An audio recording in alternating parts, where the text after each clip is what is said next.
नमस्कार, स्वागत है आप सब पेट्स प्रेमियों का पेट्स और हम के इस 7वें एपिसोड में। पिछले एपिसोड में हमने फिश टैंक में कम से कम कितनी मछलियां होनी चाहिए और कौन कौन सी प्रजातियों से फिश टैंक शुरू करना चाहिए इसके बारे में बात की और जान लिया था गुरामी और सोरटेल इन दो ग्रुप्स के बारे में। चलिए आज जानकारी लेते हैं टेट्रा वैरायटीज के एक बड़े से ग्रुप की। यह वैरायटी ज़्यादा करके साइलेंट ग्रुप में आती है, यानी कि इस प्रजाति की मछलियाँ ज़्यादा करके शांत स्वभाव की होती है। टेट्रा ग्रुप्स की मछलियाँ लाइव प्लांट्स यानी कि जिंदा वनस्पतियों के साथ बड़े ही मज़े से रहती है। ये प्लांट्स को खाती नहीं, इनके रंग भी ऐसे ही लाइव प्लांट्स वाले टैंक में ज़्यादा उभर के आते हैं। इनके विभिन्न प्रकारों में से कुछ नाम इनके रंग और डिजाइनों के अनुसार पड़े हैं, जैसे कि ग्लो लाइट टेट्रा, देख रहे हैं ना आप, नियॉन टेट्रा। ये मछली जैसे कि पेट में इसके एक लाइट लगाया हुआ है, नियॉन लाइट जैसे रहते हैं ना वैसे, इसलिए इसका नाम है नियॉन टेट्रा। इसके बाद आएगा head and tail light tetra, जिसके आंखों के जरा से ऊपर एक लाइट लगा हुआ दिखता है और टेल के पीछे एक लाइट लगा हुआ दिखता है। लाइट लगा नहीं रहता लेकिन ऐसा लगता है उसके डिजाइन से, इसलिए इसे कहते हैं head and tail light tetra. इसके बाद आता है कार्डिनल टेट्रा। ये बहुत सा नियॉन टेट्रा जैसा ही है लेकिन इसके रंग ज़्यादा सुनहरे, ज़्यादा ग्लोइंग है। फिर ये आया लेमन टेट्रा। लेमन टेट्रा यानी लेमन जैसे कलर का। फिर ये तो बहुत खूबसूरत मछली है, ब्लड फिन टेट्रा। देखिए जैसे कि खून निकला है और पिछले की परों पर छा गया है ऐसा लगता है, इसलिए उसको ब्लड फिन टेट्रा बोलते हैं। फिर आता है रमी नोज टेट्रा।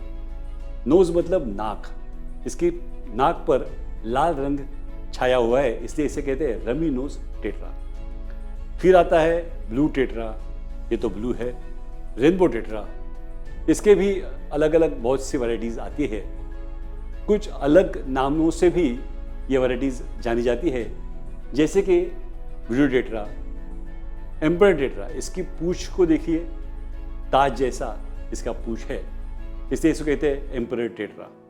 फिर आता है सर्पी टेट्रा और यह है पिनोस टेट्रा, चमकीला, सुंदर। और यह है कांगो टेट्रा। अब ये सुंदर रंगों से सजी वैरायटियाँ देखिए, ये प्रजाति वीडियो टेट्रा की ही है लेकिन इन्हें अलग अलग रंगों से सजाया गया है। ये मैनमेड है, ये थोड़ी महंगी मिलती है लेकिन बहुत ही खूबसूरत दिखती है।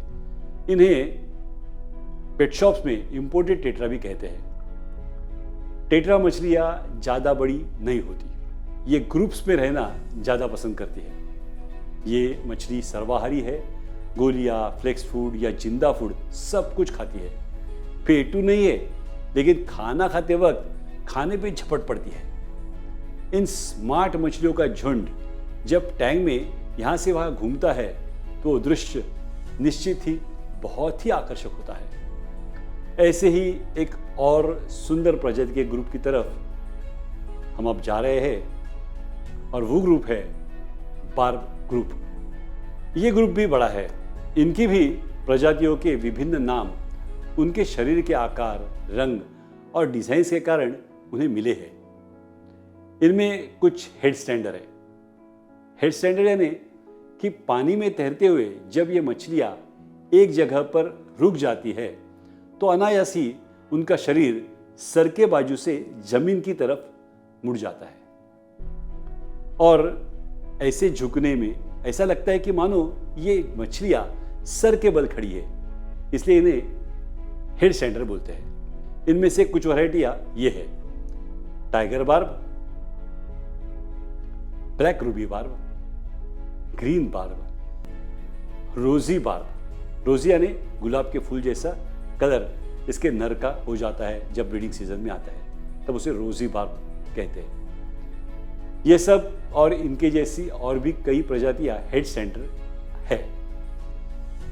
अब जाएंगे और वैराइटीज में। यह है डेनिसन बार्ब, ये इंडियन वैरायटी है और बहुत ही खूबसूरत है। फिर यह है गोल्डन बार्ब। फिर टिनोफॉइल बार्ब। टिनोफॉइल मतलब जैसे कि स्टील का पतरा, वो जैसे चमकता है वैसे ये चमकता है, इसलिए इसे टिनोफॉइल, उसकी जो पतरे को जो बहुत पतली परत रहती है पतरे की, उसको फॉइल कहते हैं। और ये फिश के शरीर पर जैसे कि फॉइल चिपकी हुई है ऐसा ही दिखता है, इसलिए इसे टिनोफॉइल बार्ब कहते हैं। फिर आता है सह्याद्री बार्ब। नाम से ही पता चलता है कि ये अपने सह्याद्री महाराष्ट्र में मिलता है। ऐसे कई बार्ब्स हैं, उनमें से कुछ ज़्यादा बड़े होते हैं और वो बड़ी होने वाली प्रजातियाँ ज़्यादा मस्ती भी करती है और ये दूसरे मछलियों के पर भी खींचती है। वैसे भी बार्ब प्रजाति जरा ज़्यादा ही नटखट होती है, इसलिए इन्हें गोल्डफिश ग्रुप के साथ न रखें, ये इनके पर उधेड़ देंगी। ये प्रजाति भी टेट्रा वैराइटीज की तरह ग्रुप में रखेंगे तो ज़्यादा अच्छा रहेगा। ये भी सर्वाहारी है। बार्ब और टेट्रा इन दोनों वैराइटियों का घर के टैंक में ब्रीडिंग करना आसान नहीं है। वैसे भी ये दोनों प्रजातियाँ एग लेयर यानी कि अंडे देने वाली प्रजातियाँ हैं।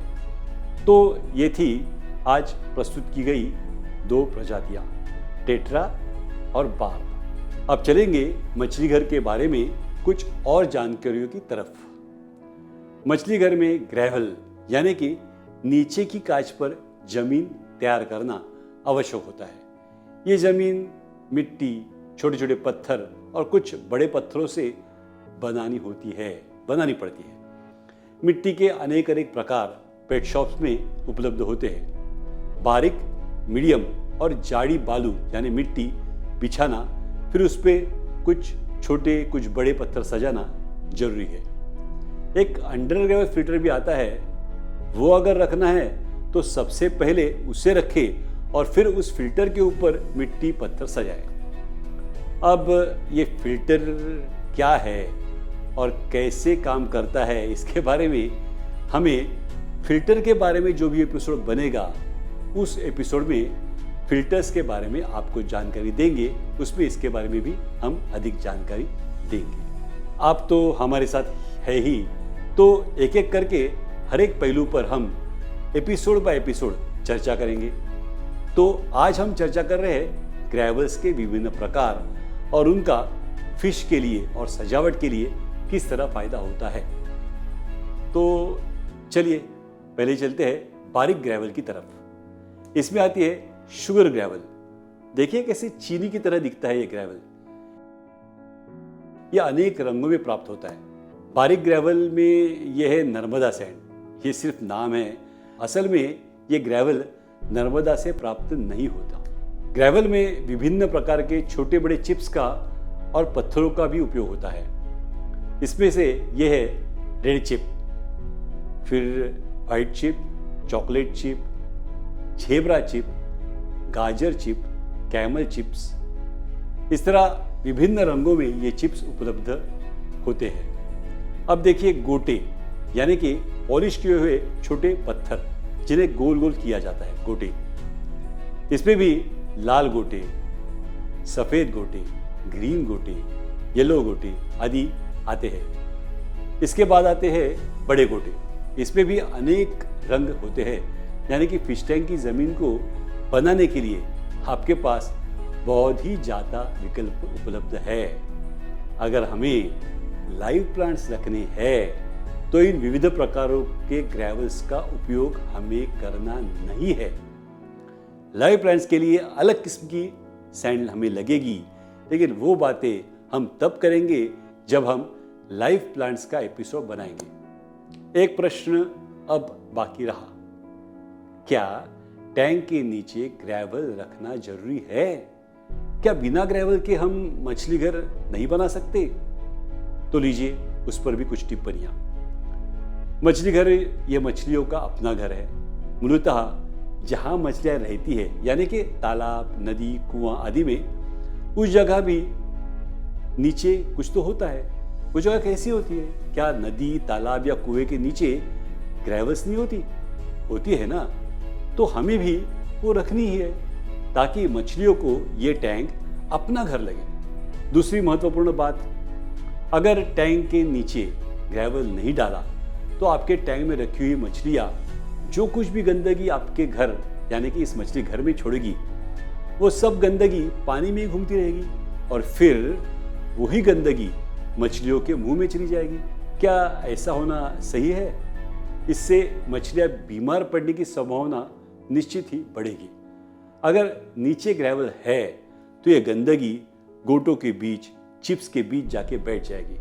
अगर आपके टैंक में लाइव यानी कि जिंदा वनस्पतियां हैं तो फिर यह गंदगी भी फायदेमंद रहेगी, क्योंकि यह गंदगी मिट्टी में घुल जाएगी और उससे प्लांट्स के लिए एक अच्छे किस्म का खाद निर्माण होगा और टैंक भी हरदम साफ सुथरा और सुंदर दिखेगा। गंदगी अगर पानी में घुलती रहेगी तो पानी मटमैला या दूधिया रंग का दिखने वाला है। फिर आपकी ये सुंदर मछलियां उसी गंदगी में छुप जाएगी। ये सब सुनने के बाद आपके मन में आया होगा कि अरे ऐसा है तो क्या हम फिर शुरू से ही लाइव यानी कि जिंदा वनस्पतियों वाला एक्वेरियम बनाएंगे तो ठीक रहेगा?